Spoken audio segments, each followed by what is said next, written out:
Saudações a todos.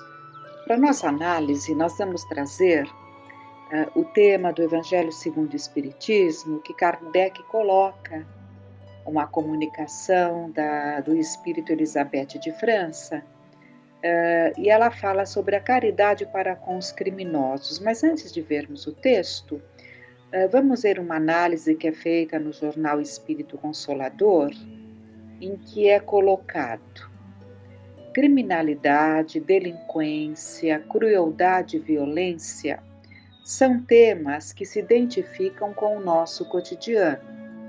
Em pesquisas de opinião pública, quando se indaga quanto às maiores preocupações do homem contemporâneo, verifica-se que segurança se encontra quase sempre entre as três principais.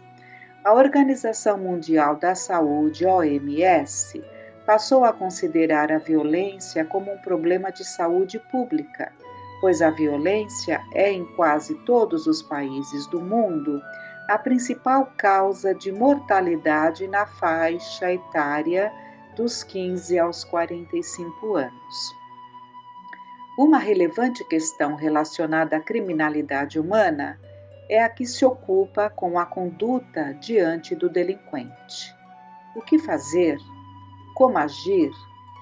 Em O Evangelho segundo o Espiritismo, Kardec inseriu no capítulo 11, como comentávamos, uma mensagem mediúnica que trata do tema caridade com os criminosos.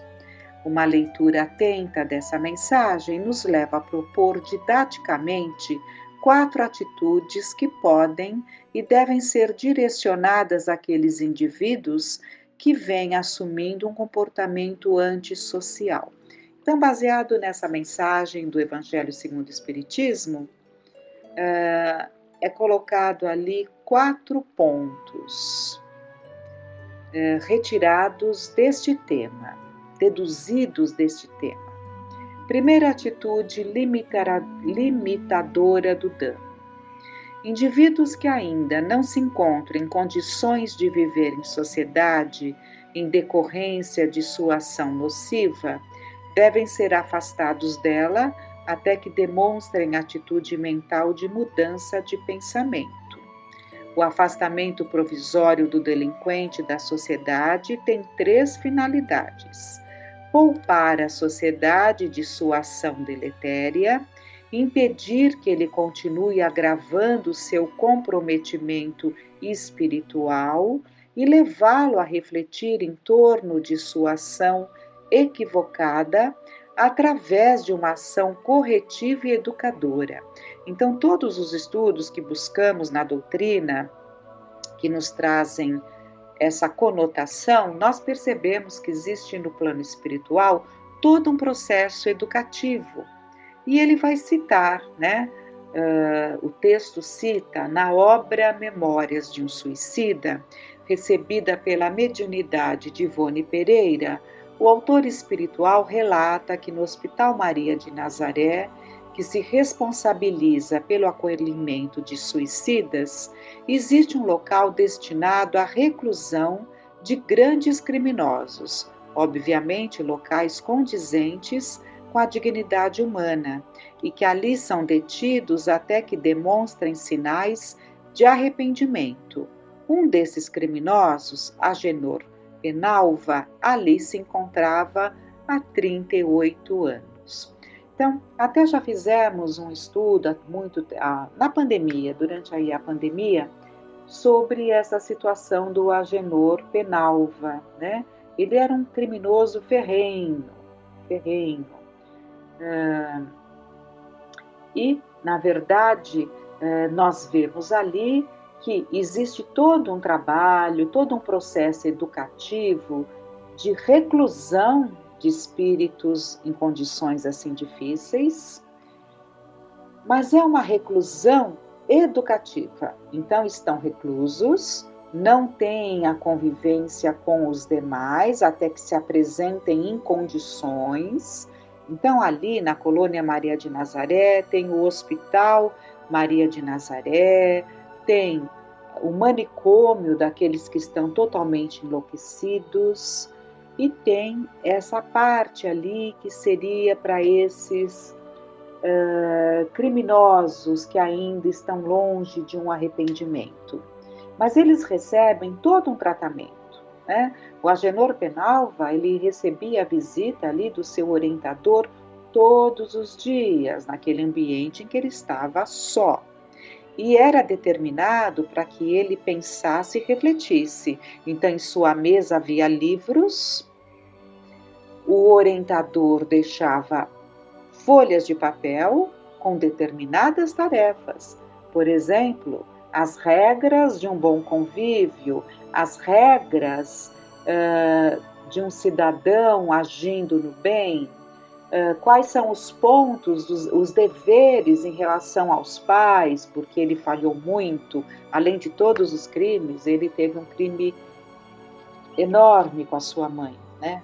Indo para a América, abandonando a mãe ali na rua, na miséria, porque ele a abandona e nunca mais se interessa por ela, né?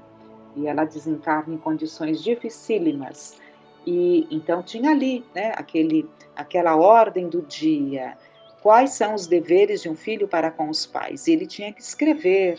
Então ele era levado a refletir sobre questões. Então é uma reclusão educativa que proporciona àquele ser a oportunidade de pensar, pensar, repensar e se recompor.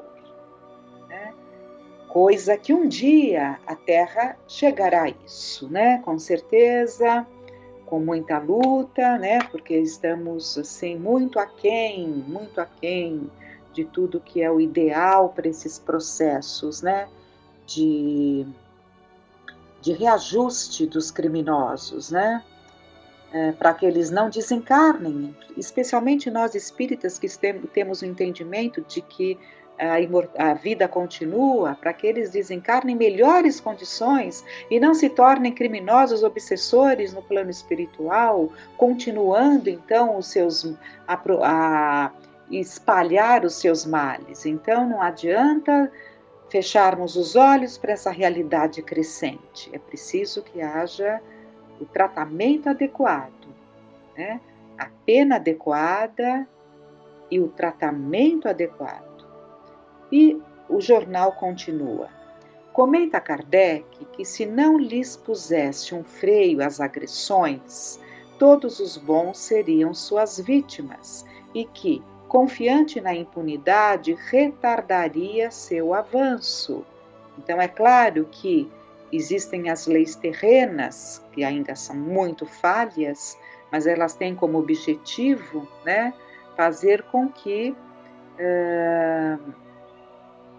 não se impeça o crescimento, né, da sociedade como um todo, né, que não pode estar como vítimas à mercê de agressões, né? Essa foi a primeira colocação. A segunda dedução, a segunda colocação é a segunda atitude, compassiva. Então, a primeira foi limitadora do dano, a segunda, compassiva. Afirma Santo Agostinho que a justiça não exclui a bondade. Irmã Rosália, lá no Evangelho segundo o Espiritismo, a irmã Rosália, lembra-nos que jamais devemos tratar com desprezo o nosso semelhante. Em verdade, 2 erros não fazem um acerto. 2 erros não fazem um acerto, são apenas 2 erros diferentes. Se agirmos em relação ao criminoso de forma equivalente àquela em que ele age em relação à sociedade, nos igualamos a ele e perdemos a autoridade para corrigi-lo. Lembra Kardec que a autoridade legítima é a que se apoia no exemplo que dá do bem. Assim, a tortura, a desconsideração, a humilhação e o apequenamento do delinquente apenas agravam o rancor que muitos nutrem em relação à sociedade e em nada contribuem em seu melhoramento moral. Né? Então, aqui é muito, muito importante que as autoridades, né, os estudiosos, os sociólogos, se debrucem nesse sentido, mas de forma coerente, né, de forma muito coerente, para que se chegue a posições mais favoráveis para a melhoria de todos, porque um dia todos voltam à sociedade, né? Aqui como encarnados ou no plano espiritual, e é importante que se haja esse olhar, essa condução desses casos tão difíceis, em que não se pode excluir a bondade. Então, nós vemos ali muitas vezes, né, pela revolta. Então, porque a pena é a reclusão. A pena é a reclusão, né? Estar fora, mas verdadeiramente fora, né, da sociedade, tendo ali aqueles anos equivalentes à gravidade do seu ato, né, e que tudo isso seja visto de forma bastante equilibrada e necessária, né, para que haja esse tempo, né, necessário para que se recomponha, mas é importante que se entenda que é a reclusão e não os castigos, né, não as grosserias, não o banho gelado, no meu entendimento, eu vejo assim, não vejo sentido no banho gelado. Eu sei que é isso que se entende, mas é a reclusão. É a reclusão, que não é fácil, né? É, para aprender a voltar a viver em sociedade. E que seja, Deus permita que em tempos próximos tenhamos ali presídios escolas, presídios que educam, presídios que reajustam, né? Porque nós espíritas entendemos isso, nós temos que entender isso, né? Que o espírito é imortal e ele tem que se reajustar. Hoje, amanhã, ele tem que se reajustar, né? E nós temos que praticar aqui na Terra aquilo que aprendemos com Jesus, né? Então, praticando ali as leis normais, né? A necessidade de que a quem compete, né, se determine ali a pena, mas que haja esse olhar para que não se aumente a revolta, como vimos aqui. Terceira atitude, instrutiva. Os índices de criminalidade são muito menores nas nações com mais alto nível de escolaridade e estudos. Mostraram que a violência e a criminalidade declinam proporcionalmente à elevação do QI, coeficiente de inteligência, e ao hábito da leitura. Quando se examinam as causas do processo civilizador e da aceleração dos sentimentos humanitários que se iniciaram nos séculos XVI e XVII e se estendem aos nossos dias, a aquisição de conhecimento é colocada como das mais relevantes. O conhecimento é um recurso inesgotável de força psíquica, e quanto mais se usa, mais se tem. Segundo Steven Pinker, neurocientista de Harvard, a ordem dos eventos segue essa direção: avanços tecnológicos na atividade editorial, produção em massa de livros, expansão da alfabetização e popularidade do romance e as grandes reformas humanitárias dos séculos recentes. A reforma humanitária, caracterizada por uma crescente redução das taxas de violência e criminalidade, associada a uma maneira diferente de ver o outro, não como um estranho a quem deve rejeitar, mas como semelhante a quem cabe acolher, foi precedida por uma revolução da leitura. Acredita Pinker que ler é uma tecnologia para a mudança de perspectiva. Quando nós temos na cabeça os pensamentos de outra pessoa, observamos o mundo do ponto de vista dessas pessoas e compartilhamos suas atitudes e reações. Abre-se para nós outras janelas para o mundo. Entendemos que as coisas podem ser diferentes, sem que sejam necessariamente melhores ou piores, e encontramos recursos emocionais para acolher o outro.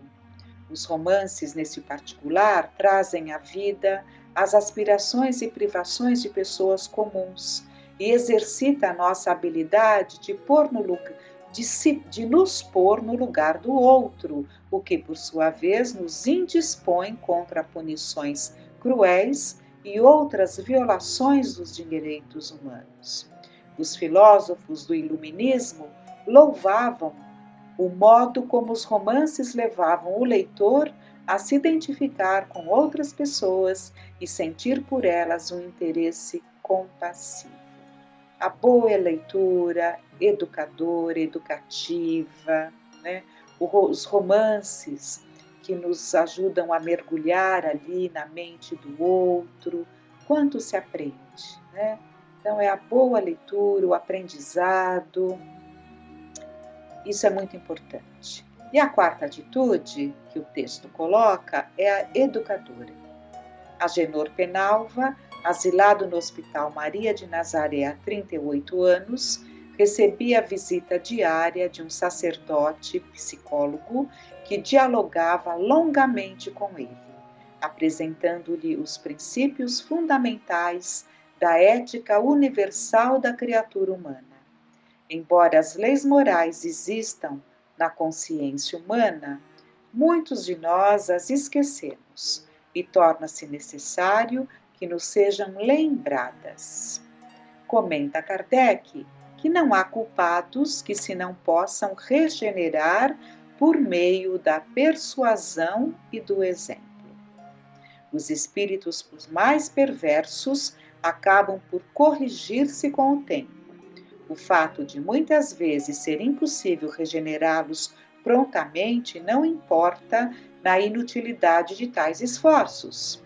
Mesmo a contragosto, as ideias sugeridas a tais espíritos fazem-nos refletir. São como sementes que cedo ou tarde tivessem de frutificar. E esse deve ser ali o tratamento em relação a todos nós, espíritos encarnados ou desencarnados, essa oportunidade educativa, educadora, de recebermos a educação adequada. É pela educação que a humanidade se salvará, está muito claro ali nas palavras de Kardec, né? O texto do Evangelho segundo o Espiritismo sobre caridade com os criminosos é um pouco longo, não daria tempo. Então nós vamos encerrar com um pequeno texto do livro Amizade, da Meimei, psicografado pelo Chico Xavier, no capítulo 19, que ela intitula Pensa. Reconheces-te muitas vezes no mundo como quem se vê num campo de imensa luta. Duelos entre a luz e a sombra, forças antagônicas do bem e do mal. Os ângulos do contraste estão em várias frentes: rádio, televisão, imprensa, lares e praças. Leste o noticiário em torno do homem que exterminou a existência de pessoas queridas, entregando-se depois às tramas do suicídio. Viste a foto de outro que se responsabiliza por assaltos e agressões. Estudaste a fisionomia da mulher que enjeitou o filhinho para não arredar-se da aventura. Conheceste o drama do jovem revoltado que se fez incendiário nos desvarios da indisciplina. Registraste as ocorrências tristes desencadeadas por aqueles que resvalaram na delinquência, conturbados em processos obsessivos. Contempla as áreas de conflito e conquanto amando a dignidade do bem, Não censures as vítimas do mal, suficientemente infelizes por si mesmas. Os que ferem são os verdadeiros feridos, e todos os feridos são doentes. Abençoa. Deixe-me fazer aqui um comentário. Os que ferem são verdadeiros feridos, porque quando nós ferimos o outro, nós estamos ferindo a nós mesmos. E todos os feridos são doentes, ou seja, todos os que se mantêm feridos são doentes.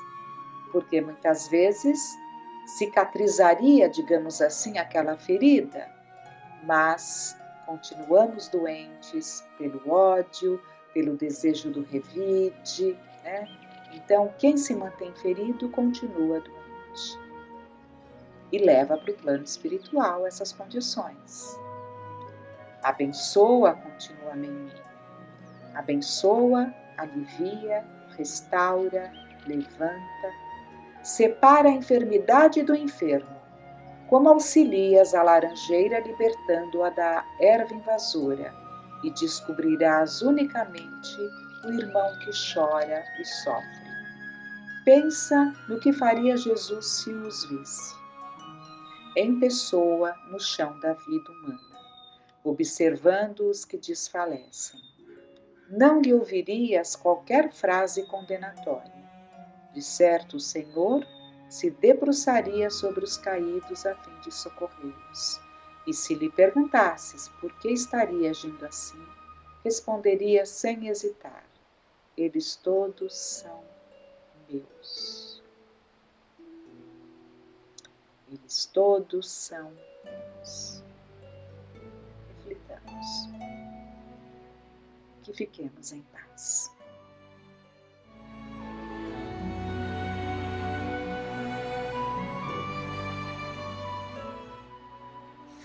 Uma boa noite a todos. Hoje nós trouxemos do livro Há 2000 anos um trecho bastante interessante.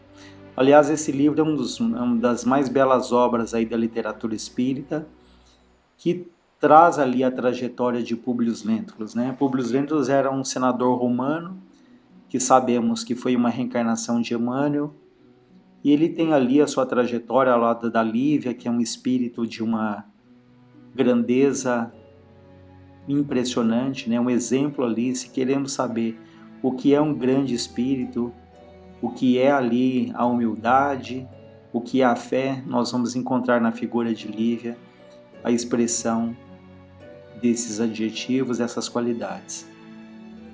E aqui é um momento em que Públio Lentulus e a esposa Lívia, eles estão na casa de Pôncio Pilatos, eles estavam falando a respeito da cidade de Nazaré, que era a cidade em que Públio procurava ali uma residência para que ele se instalasse. E nesse momento em que eles estavam falando de Nazaré, Sulpício Tarquínios, que era um guarda de extrema confiança ali de Pôncio Pilatos, ele interrompe a conversa deles e diz: "E por falar de Nazaré, já ouvistes falar do seu profeta?" Né? Uma referência ali a Jesus. Nazaré possui agora um profeta que vem realizando grandes coisas. "Que é isso, Sulpício?" perguntou Pilatos ironicamente.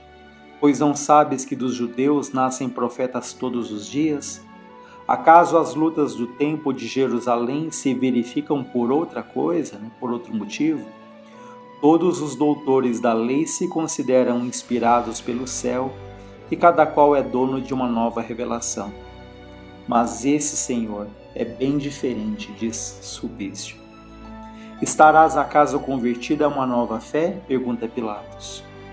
"De modo algum", responde Sulpício, "mesmo porque compreendo o fanatismo e a obcecação dessas miseráveis criaturas, mas fiquei realmente intrigado com a figura impressionante de um galileu ainda moço quando passava alguns dias por Cafarnaum.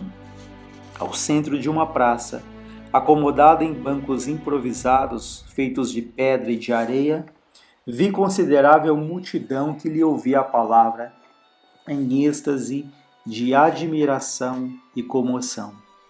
Eu também, como se fora tocado de uma força misteriosa e invisível, e sentei-me para ouvi-lo. É interessante esse ponto, porque o que nós sabemos é que era impossível que qualquer pessoa tivesse um contato pessoal com Jesus e não se sentisse altamente impressionado pela sua figura, né?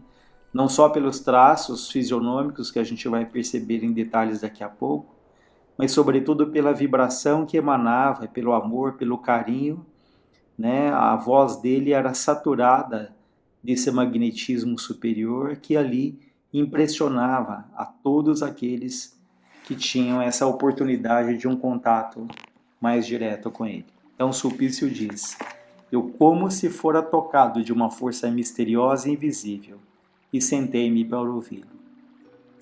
De sua personalidade extraordinária de beleza simples, vinham não sei que, dominando a turba que se aquietava de leve, ouvindo-lhe as promessas de um eterno reinado. Seus cabelos esvoaçavam as brisas da tarde mansa, como se fossem fios de luz desconhecida nas claridades serenas do crepúsculo. De seus olhos compassivos parecia nascer uma onda de piedade e comiseração infinitas. Descalço e pobre, notava-se-lhe a limpeza da túnica, cuja brancura se casava à leveza dos seus traços delicados. Sua palavra era como um cântico de esperança para todos os sofredores do mundo, suspenso entre o céu e a terra, renovando os pensamentos de quantos o escutavam. Falava de nossas grandezas e conquistas como se fossem coisas bem miseráveis. Aqui ele está falando das grandezas dos romanos, né, que tinham tanto orgulho ali dos territórios que conquistavam, dos títulos, das honrarias. E ele diz que aquele homem que era Jesus falava dessas grandezas como se fossem coisas bem miseráveis. Fazia amargas afirmativas acerca das obras monumentais de Herodes em Sebasto, asseverando que acima de César está um Deus todo-poderoso, providência de todos os desesperados e de todos os aflitos. No seu ensinamento de humildade e de amor, ele considera todos os homens como irmãos bem-amados, filhos desse Pai de misericórdia e justiça que nós não conhecemos. Então Jesus vinha trazer ali nas suas palavras muita esperança para um povo extremamente sofrido, né? Um povo que sofria muitas vezes a própria escravidão, uma cobrança excessiva ali de impostos. Então Jesus trouxe ali uma nova mensagem de um Deus único, né?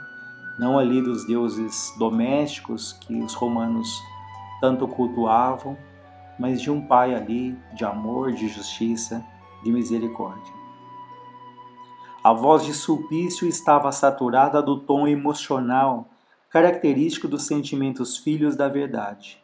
O auditório se contagiara, né? As pessoas que estavam ali na casa de Pilatos se contagiaram da comoção da sua narrativa, escutando-lhe a palavra com maior interesse. Pilatos, todavia, sem perder o fio das suas vaidades de governador, interrompeu exclamando: todos irmãos, isso é um absurdo. A doutrina de um Deus único não é novidade para nós outros, nessa terra de ignorantes, mas não podemos concordar com esse conceito de fraternidade irrestrita. E os escravos? E os vassalos do império? Onde ficam as prerrogativas do patriciado? Ou seja, para Pilatos era inadmissível alguém que falasse que todos eram iguais, que o patriciado ali não teria privilégios sobre a plebe, sobre o povo mais simples, né? Então alguém que falava em igualar que todos eram irmãos, isso para ele seria inadmissível. O que mais me admira, porém, Pilatos continua dizendo, é que sendo tu um homem prático e decidido, te tenha deixado levar pelas palavras loucas desse novo profeta, misturando-se com a turba, com o povo para ouvi-lo. Não sabes que a anuência de um lictor, lictor ele é esse guarda aí de confiança, né? Não sabe que a anuência de um lictor pode significar enorme prestígio para as ideias deste homem?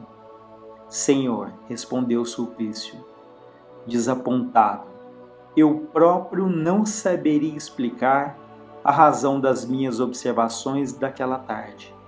Considerei igualmente de pronto que as doutrinas por ele pregadas são subversivas e perigosas, por igualarem os servos aos senhores.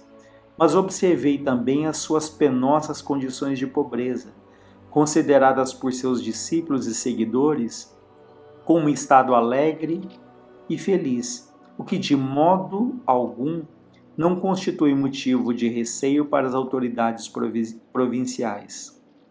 Além disso, essas pregações não prejudicam os camponeses, porque são feitas geralmente nas horas de ócio e descanso, no intervalo dos trabalhos de cada dia, notando-se igualmente que os seus companheiros prediletos são os pescadores mais ignorantes e mais humildes do lago. Então veja que Jesus tinha todo esse cuidado para que ele fazia as pregações dele em momentos ali de intervalo dos trabalhos para que não criasse ali conflito com os senhores. E é interessante lembrar também que multidões a cada dia se avolumavam ali para ouvi-lo. E obviamente numa época em que ele só tinha a própria voz, né? Hoje temos recursos impressionantes de tecnologia, que os alto-falantes, mas naquela época não. E mesmo a longas distâncias, todos que estavam ali conseguiam ouvi-lo. Por quê? Porque a voz dele estava saturada desse magnetismo, desse amor, dessa vibração. Então eles dizem que Jesus falava de coração para coração. Então mesmo que pessoas estivessem naquela multidão a grande distância, todos o ouviam e o entendiam, mesmo que Jesus falasse numa língua diferente, porque havia muitos dialetos, né, muitas línguas diferentes. Jesus falava no aramaico. No entanto, mesmo aqueles de outras regiões que falavam línguas diferentes, o entendiam perfeitamente, porque, como se diz, ali era de coração para coração. Todos então sentiam a vibração que emanava de cada palavra ali de Jesus. E Pilatos continua dizendo: como te deixastes empolgar assim por este homem? Retornou Pilatos com energia. Enganai-vos quanto a isso, responde-lhe Sulpício. Não me sinto impressionado como supondes, tanto assim que, notando-lhe a originalidade simples e formosa, não lhe reconheço privilégios sobrenaturais, e acredito que a ciência do império elucidará o fato que vou narrar, respondendo à vossa arguição, né, à vossa pergunta ali do momento. Não sei se conheces Copônio, um velho centurião destacado da cidade a que me referi, mas cumpre-me cientificar-vos do fato por mim observado. Depois que a voz do profeta de Nazaré havia deixado uma doce quietude na paisagem, o meu conhecido apresentou-lhe o filhinho moribundo, doente, implorando caridade para a criança que agonizava. Viu elevar os olhos radiosos, vi aquele homem que era Jesus, elevar os olhos radiosos para o firmamento, como se obsecrasse a bênção dos nossos deuses.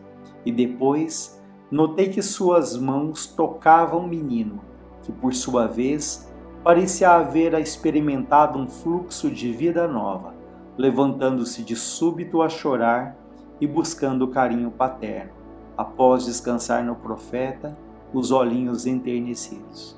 Então, um episódio aqui em que ele relata uma das curas ali que Jesus havia feito desse menino, filho de um centurião, também de um militar ali bastante renomado, em que leva ali o filho agonizando para Jesus, e Jesus ali, pela sua vibração, pela sua condição, e claro, pelo merecimento também daquela criança, daquele pai, a cura se realiza, porque sabemos que não existe nada ali de sobrenatural naquelas curas, mas é uma conjugação, né, de toda a condição de Jesus, aliada ali à necessidade, aliada ao merecimento daqueles que obtiveram essas melhoras até a cura definitiva de uma doença. Mas esse é só um pequeno trecho desse livro que é uma obra-prima. Quem não leu, leia, esse livro que chama 2000 anos. Enfim, esse pequeno trecho que relata ali um pouco de como Jesus era fisicamente, né? Como ele fala, essa beleza dos traços, a delicadeza ali, mas acima de tudo, essa vibração indefinível na nossa palavra, né? Daquele que foi o maior espírito que passou pela terra, né? Que é o governador aqui da terra e que nos ama, né? Tem esse carinho tão especial por cada um de nós. Então, quem puder ler esse livro, que vale muito a pena. É só um pequeno trecho do muito que há contido aqui de ensinamento, né? De Publius Lentulus, de Lívia e, acima de tudo, passagens ali de Jesus que nos trazem esse ensinamento tão rico, tão generoso que ele nos oferta. Tá bom? Uma ótima noite, um ótimo final de semana para todos nós. Então vamos finalizando, sempre gratos a Deus e a Jesus. Que jamais nos falte o bom ânimo, que jamais nos falte a boa vontade. Que Deus, sua infinita bondade, ilumine a todos os lares da terra. Ilumine o nosso lar, que luz se faça dentro de cada um de nós. Pai nosso que estais nos céus, que está em toda parte, santificado seja o teu nome de amor, de bondade infinitas. Seja feita a vossa vontade soberana, justa, na terra como ela é feita nos céus. O pão nosso de cada dia nos dai hoje, perdoa, Senhor, as nossas dívidas, assim como nós perdoamos aqueles que nos têm ofendido. Não deixe, Pai, cairmos em tentações e novos erros, mas livre-nos de todos os males. Que assim seja, graças a Deus, graças a Jesus.